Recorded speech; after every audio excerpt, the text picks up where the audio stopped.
Welcome to Never Rewrite. I'm Isaac Askew. And I'm Jeffrey Sherman. And today, you can't vibe code a reputation. Mm. Mm. Right to it.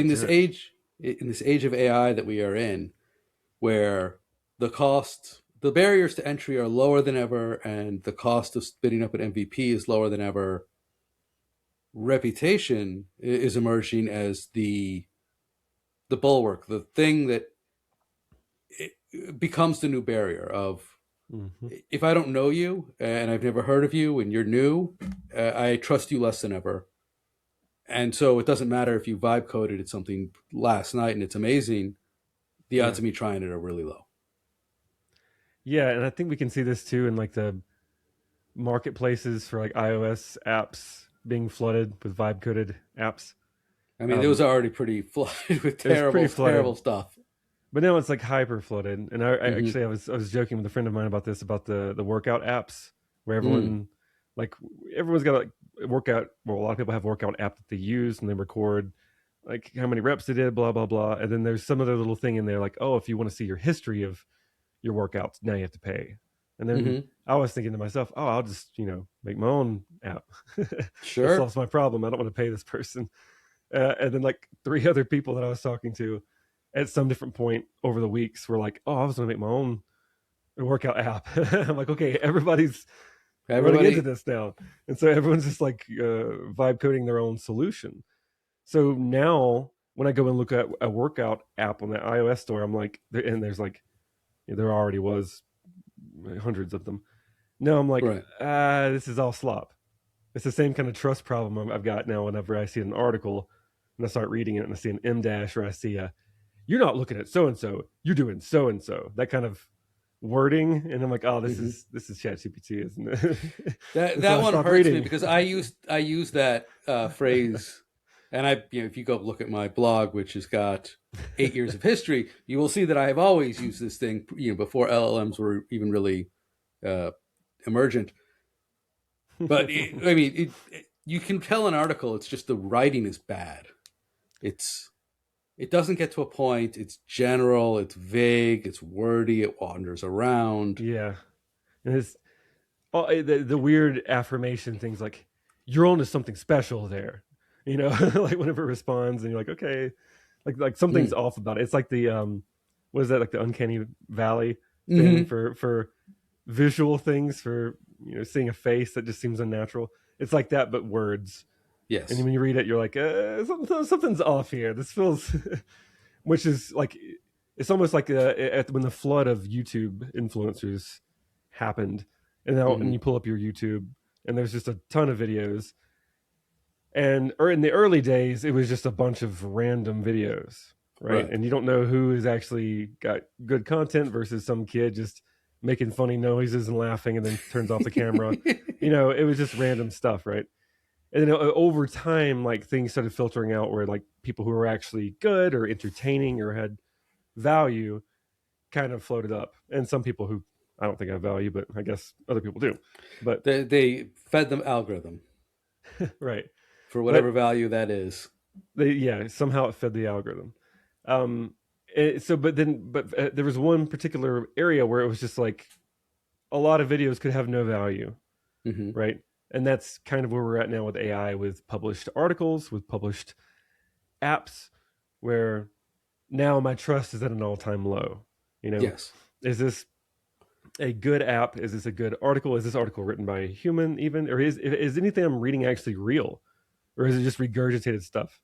Did someone just go, like as a when I was in college, uh, I briefly was in journalism, and you had to have your sources right for your article. So if something happened, you had to find different sources, live sources, dead sources, and then like make your own version of what's happening, Mm-hmm. of your own retelling with these sources.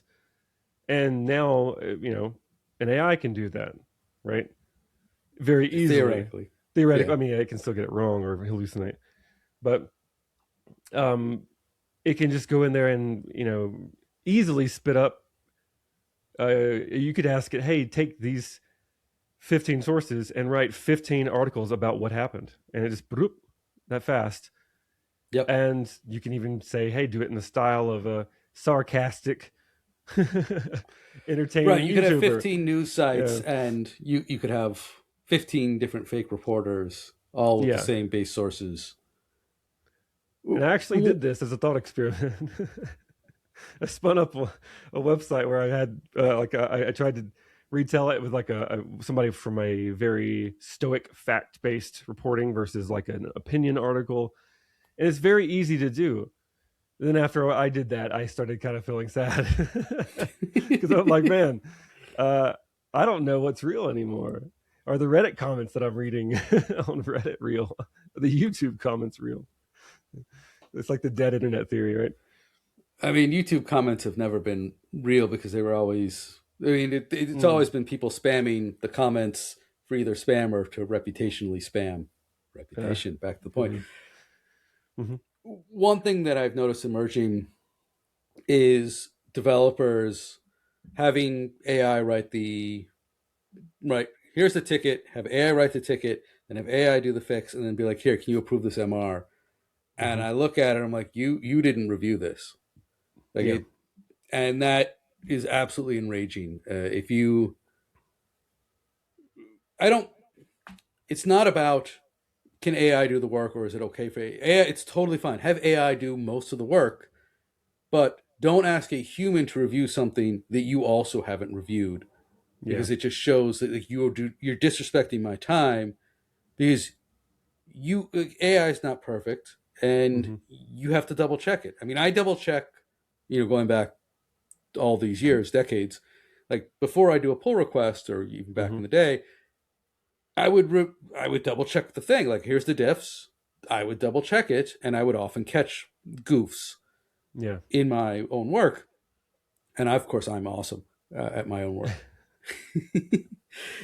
Okay. And not doing that when you're doing AI and just passing off like, oh well, the AI did it, so here, can you approve this? I'm like, no, I'm not. I'm It's not here to passing off your proofread you. work essentially, because like if you have it generated, the bare minimum you can do is like boot it up locally and make sure like it runs. It solves the problem. Like you QA'd your own work.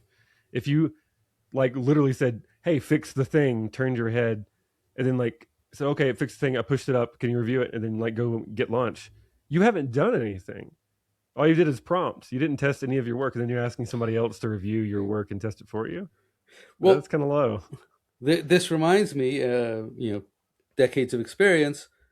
I Hmm. have absolutely worked with developers who would make changes and then ask for a review without running the tests. And this is before build pipelines were a thing, so we're talking Hmm. early aughts. They would there'd be unit tests, but they wouldn't actually have run them, Right. and you would run them, be like, "You, dude, your unit tests don't work. Like this, the build is broken." And they're Yeah. like, "Oh, This doesn't even compile. They're like, oh, it's just a one line change, but they forgot a semicolon. You're like, dude. right, you've asked me, it doesn't compile." Yeah. And I don't know that developers have gotten any less lazy since then. It's we've added build pipelines, and so the CI/CD will tell you, oh, that you didn't compile, and it's Yeah. just, huh? Like, did you run it? Huh? I mean, I guess that's the whole thing. It's like, did you run it? And so I Yeah. understand why this mentality is reemerging because it's always been there latently. Yeah. Uh,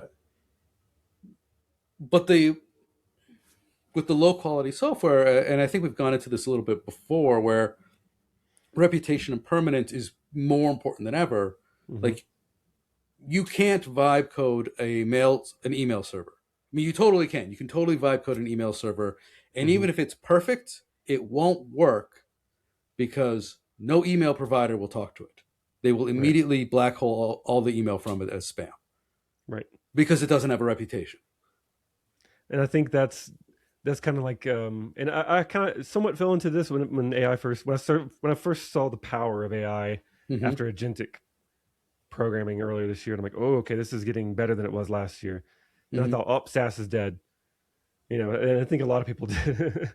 um, but then I thought, okay, there's some things like what you're talking about here with reputation, deliverability, um, that can't be vibe coded easily, or like partnerships with like SMS deliverability and Twilio and these other providers Mm-hmm. where someone's like, oh, I can just spin up this. I don't have to use Active Campaigns Automation Builder. I can just spin up my own automation builder and do that instead.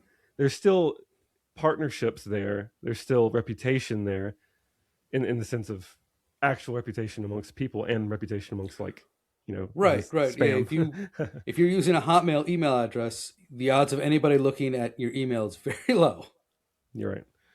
So there's I don't still, know if Hotmail's still around. I think they got rid of it, but I haven't seen the address in a while. I don't know. Maybe. I think Microsoft rolled it into Outlook.com. But anyway, uh, Either way, yeah, there's some parts of that still people knowing who you are is going to help you get ahead a bit because mm-hmm. now it's I think it's similar with even applying for a job, right? Where like a lot of times the next job you get is who you know, like somebody helped get you in the door there, even if you didn't apply to work under. Like for me, I've tried to apply at places where there was a manager there that I worked with before, and I'm like, oh, I loved working under that person. They were a fantastic manager, right? Or if I have a friend who's at the company who's like, this place is, and they reached out to me and they're like, this place is awesome. I think you'd love it here. And then like they talk it up to their people, like, oh, Isaac, he'd be a great asset, blah blah blah, right? But now you've got a flood of people who Mm-hmm. can quote unquote program or even fake responses during the interview Mm-hmm. or fake or go home and like vibe code the homework challenge that some people give engineers. Hopefully The that's trust dead. there, I don't know because I haven't had to interview in a Yeah, I while. haven't interviewed in a long time. But either way, I knew it was a problem because I know you and I were at a conference one time Mm-hmm. and they were talking about like how do you filter through all the people who are using AI to cheat, and we're like, oh, that's a thing. There was like a company that spun up Right, and I to do that. remember, yeah, we were at a conference, and Yeah, there were like 3 or 4 companies who were all about using AI to, as they would put it, leverage your time, but yeah. also to reduce the odds of the candidates cheating. And you and I were like, This "This is a is so problem. backwards." Well, no, it's so bad. Like Yeah. if you are trying to cast a wider net with less effort, Hmm. and yes, of course you are going to come up with garbage candidates. That's why that's part of casting as wide a net as possible. You need to Yeah. you need to use AI to cast a very small net or a spear. You need to be spear fishing instead of drift net fishing. Excellent. Yes. I love how I get into these analogies. Yes, we are deep in metaphors today, friends. uh, And right, because if you're gonna go with AI writing your prompts, writing your job description, you're going to cast as wide as net as possible. mhm. You're going to get people, like at this point especially, the people you're going to get are people using AI to apply to every job. And then, of course, now you need to use AI to filter. And AI, it's most likely going to filter everyone who is actually unique because they're different. They're going to fall outside the params. Yep. And so, like, you're using AI to solve the problem created by AI without actually solving it. Like, but you haven't solved any problems. Like, you're And just back where you started.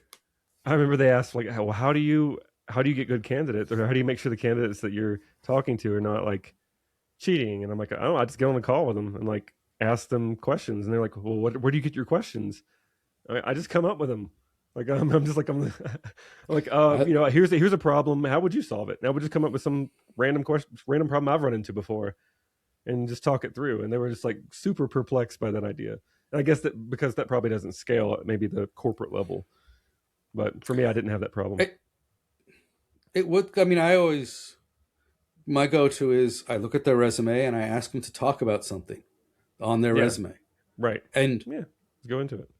dear God, I have stumped people, not even like reaching back Using 20 using years. their own history. It's like, oh, uh, here's a thing that you said you did last, like 2 years ago. Tell me about that. mm-hmm. It's like, oh, well, I'm like, Jesus. Did you not expect to get asked about the resume? Yeah, This is the point of the resume. I mean, I've been curious about things that were on resumes that were 20 years old, and people were like, I don't really remember the details that much. yeah, that's And I fair. believe that. That's fine. And I only asked because I was like, this thing here, that actually sounds really cool. Can you tell me about that? Like, I don't Right. remember so much. It was like this. I'm like, all right, cool. All right, let's talk about something recent. Yeah. But Well, yeah. Either way, the that that reputation there and that networking is what kind of gets you in the door, right? Because now we're like even more skeptical than ever that the things we're reading are quality, the things that on the app stores are quality, the person we're talking to is quality, or who they say they are, because it becomes easier to kind of fake that. mm-hmm, And I was talking to my fiance Rebecca about this. Uh, I was asking her about like what kind of problems she's got in her domain, and she's in mm-hmm, like a health policy analyst. And so she starts hitting me with a ton of acronyms and all kinds of things that show that she has domain expertise in that area, right? mm-hmm. And so when I was thinking, oh, what ways can I help her solve problems in her area, I was like, I'm really, as an engineer, I don't know what I'm doing in this area. Mm-hmm. I'm just like, you guys, I need to shadow them to understand their problems. That way I can help with a solution if they even need one. I'm looking for a Mm-hmm. problem to solve, right? Whereas Right. from her flow, she's got everything she needs. And I think also too, once Claude becomes more mainstream to non-tech people, and it is becoming that for her too, at some point she'll get to the area. And I've met one person, one non-techie person too, like this, who was like, "Oh, well, I'm just going to spin up the MVP myself," and they did, Mm-hmm. and they didn't need any engineering knowledge. They just were they're they knew what they needed and they knew how to prompt well. And so I was like, "Ooh, this is Right. an interesting intersection we're at right now, where I can see the people who have domain level expertise. Why do they spend all the time trying to work with an engineer to solve the problem for at least the MVP? Because they're like, I got everything I need here, especially if the Mm-hmm. engineer charges money. If it's just like an Right. engineer trying to help, sure, different thing. But if they're charging a ton of money and they go, well, let me see if I can get something myself booted up before I bring in the big guns, they don't necessarily need that as much anymore, or at least that's where I see the trend. So the Right. People actual building their own knowledge, tools. yes, building your own tools and, not needing to spend so much money spending all this time communicating all the domain expertise they know to someone Mm-hmm. else or playing telephone game to have it continue down the line. They have everything they need. They all the power is now with their domain expertise and the experts, I think. Right. And I think it's an important thing to mention there. Right. So if I building a tool to solve my problems, and if I wasn't a technical person and Claude gave me something and it was from a technical standpoint garbage, but it worked for me in my flow and Yeah, it solved my problem, then it's a great solution because it right. solves my problem. And if it doesn't scale, that's fine. Like, and if it's a good, if the tool turns out to be generally good, then it will get a reputation because I will share it, and other people find it useful, and it will get a reputation, and people will expand it, and that Hmm. will be good. It's the idea of, oh, well, I have this problem and I need this tool, and therefore I'm going to use AI, and it's going to be a generally good tool that it's going to solve lots of people's problems. Right. No, that is not going to happen. Yeah. Which is the same that it ever was. Of if you want something to go viral, solve a problem, and then people won't be able to stop talking about it. Right? Virality is a reputation. Yes, that's a good point. It's um it's actually almost like anybody who's really trying to solve the problem and is very loud about it. Mm-hmm. It's That's the counterintuitive thing. Is like, oh, look at this thing that solves everyone's problems, and everyone's like, right. The more you try to push your own solution, Mm-hmm. especially like the word used there, like a general solution, in this era where everything is very niche and everyone's like a custom coded solution because it's easier to do that now than it Yeah. ever was. That those that actually solve the problem, they get talked about for you. You don't have to advertise it, right? Mm-hmm. If it actually solves the problem. And I remember this was like there was a similar thing we talked about in prior episodes with working and shadowing the operations team. Right. And like I found out, oh, they're doing all this manual stuff. And now that I'm here and I see what they're doing, I can use, at the time this is before AI, I can write some code that will help solve their problem. And I think we're in a really great era now where there's the ability to, because like every company's got their own like internal tools and their own internal Mm-hmm. admin dashboard where they can do this or that, but they're all very different by company because they're custom little things coded to solve tiny little problems here. Mm-hmm. Arc, all the Well, and tools they're in all Arc. emergent, Yeah, yeah, right? So you can have a conversation about, oh, well, what's your control plane like? And yep. people will know what you're talking about. Hopefully, people know what you're talking about. But like everyone's got their own Mm-hmm.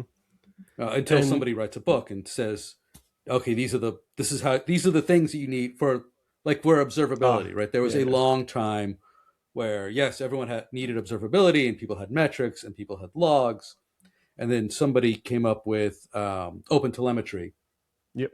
like Mm-hmm. it emerged, and it's like okay, now open telemetry has emerged. It has this reputation.